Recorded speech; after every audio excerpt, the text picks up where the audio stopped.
Well, can I tell you something honestly about myself that isn't altogether flattering? Um, I used to really like shortcuts. I was always trying to figure out how can I get this task or this journey or whatever it was done more quickly to get from point A to point B or C or D as quickly as possible and make it easier for myself. I mean, it's kind of like being in a hurry all the time in many ways. And what I discovered is that the shortcuts oftentimes turned out to be a longer way to get to a place, but not as well. In other words, some things just take time.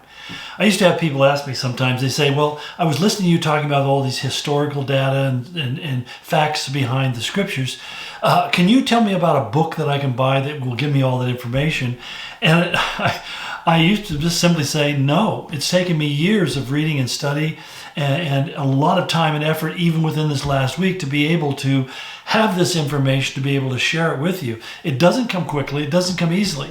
And most of us who, as we get older, we realize that experience requires time. I mean, those kind of things are matched together. In order for you to have experiences, you have to spend time going through something, the good, the bad, and the ugly.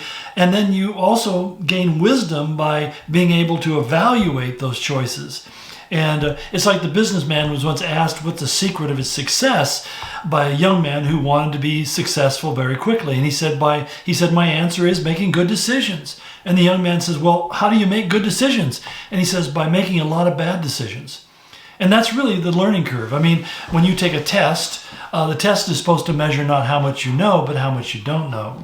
And most students don't realize that. So when they get, a 65 on the test and they're all upset, or they get an 89 instead of 100, well, a good test will never give you 100%. If it gives you 100%, it hasn't been structured properly.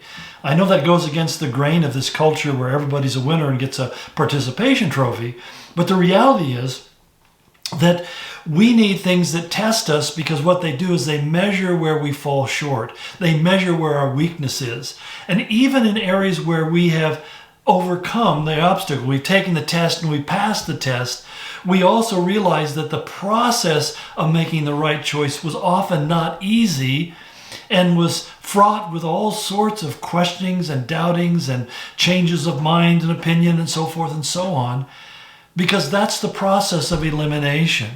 And I think that so many of us are looking for, immediate gratification, that we don't want to have to go through the process of learning how to do things correctly.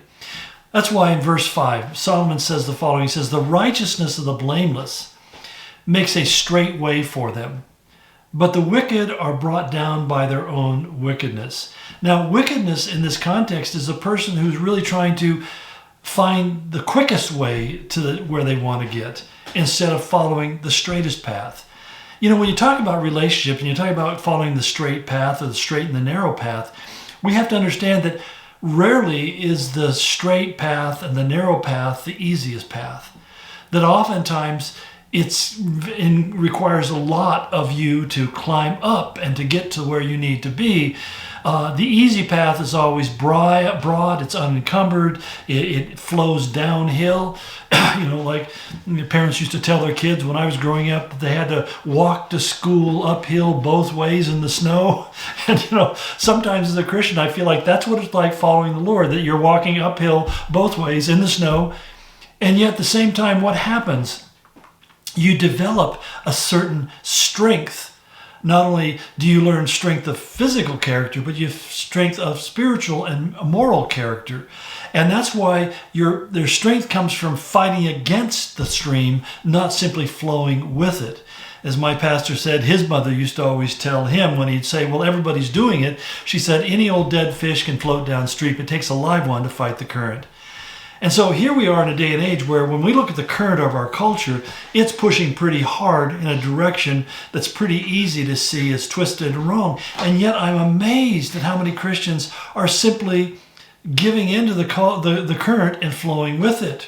As a friend of mine was sharing that he had a Christian friend who he really respected for his faith, who said to him, well, I have to reevaluate my position on Christianity or on homosexuality. And I'm just saying, my response was, we don't reevaluate, we just obey. It's not my place to reevaluate God's position. I need to follow God's position. I need to embrace his position, not sit back and pass judgment on whether or not I think God's decision is correct. And I find yet amazingly that there are a lot of people who are doing things like that.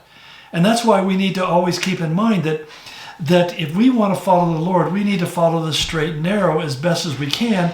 And when we haven't, we'll figure out real quickly, because the more, let me put it this way, the more earnestly you're committed to following the Lord, the more ugly it gets when you don't.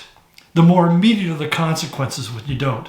The more aware you are, even inside your own soul, that you're no longer walking in the light, but you're walking in darkness. The deeper regret you feel over that decision. So, it's one of those ideas that when it comes to the living of our life, that if we follow the Lord, he says, he'll deliver us from some really bad things. He'll keep us out of messes. But if we ignore that, there's going to be negative consequences. And I know this is so obvious, and you've heard it so many times, you're probably beginning to tune me out. And I understand that, because when we say if you sow to the flesh, you reap corruption, you sow to the spirit, you reap life. But the point is, it's so absolutely true and so often absolutely overlooked that these aren't things that are recommendations or suggestions. It's not even a probability that if you do what's right, it'll probably work out right. No, it's an absolute truth. If you sow to the Spirit, you will be blessed, and you'll be thankful that you sowed to the Spirit. In other words, sowing means you plant something into what you know is right with God.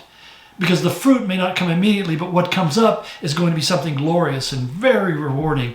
But if you plant something that's wicked and not of God, then it's going to produce a fruit already. You're going to have a harvest, but it's not going to be pleasant. You're not going to like what it is. And so this is the kind of thing that I think is so rudimentary and so elementary, but we never outgrow it. When Paul wrote to Timothy in his first letter, one of the things he said to him has always stuck with me. He said, "You're a good minister of Jesus Christ if you bring the brothers in remembrance of these things." And I have found in my life, it's not the things that I don't know yet that cause me problems. Because I find when I'm ignorant, God is often very gracious and he covers and protects me. But it's when I know that something shouldn't be done and I do it anyway, that's when I get in deep trouble. That's when problems begin to accrue in my life. And it's because God says, you know better. I'm not going to protect you. I'm not going to cover you. I'm going to let you reap the consequences of your decision. And so I find that many times, even as pastors, we feel like we're supposed to always be presenting things as some new and bright and revolutionary new truth. As Benny Hinn once said, he said, "You don't come here to get old truth. You come here to get new truth."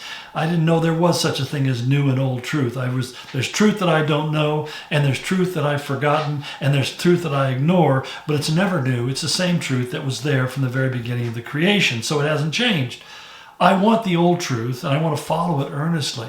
But the whole point is that it's so valuable for me to, when I make a decision that's not right, or I walk in a way that's not right, to not only recognize that, but to recognize why it is. And part of the job in ministry and in raising families or being a husband and wife is just to simply remind those people who are around us what the Bible says.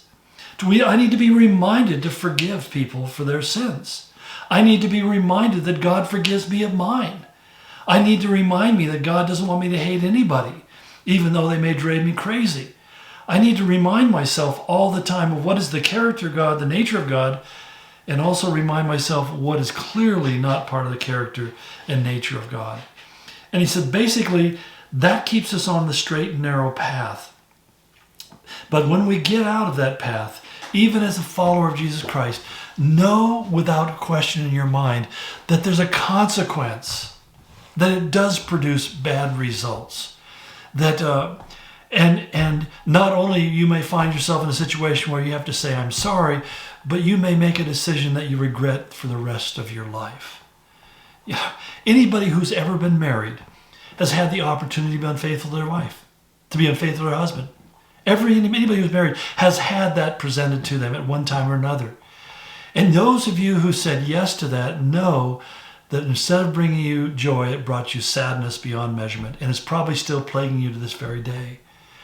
The same way those of us who never gave into that temptation, not because we're better, but I've just looked at those things and said, there's nothing good that can come out of this. Have never regretted not doing that. We've never regretted saying, no, I'm going to stay faithful and committed to the one that God has put me together. What God has joined together, let it not be broken. So that's just an illustration. It applies to a lot of areas in our life.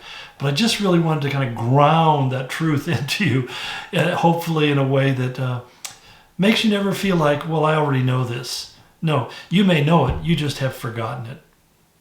God bless. We'll continue tomorrow.